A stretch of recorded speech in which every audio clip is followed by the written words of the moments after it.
Мит или истина?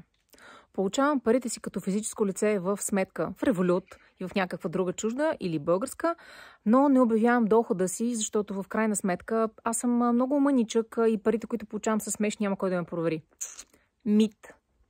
Няма значение колко сте малък или колко сте голям. Законите, както в България, така и в други държави, са независимо от това дали става въпрос за левче, 100 лева, 10 000 лева или 200 000 лева.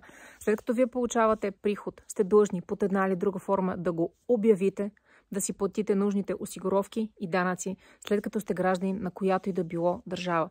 Поинтересувайте се, във вашия случай, в нашата държава, как се прави това. Обикновено това се прави с подаване на годишна лична декларация. Ако вие не знаете как, потърсете, има много информация. Даже ние направихме курс, който може да намерите в нашия сайт, с който можете стъпка по стъпка да подадете вашата лична декларация. Аз съм Маги от счетоводна кантора Аргия, вашите TikTok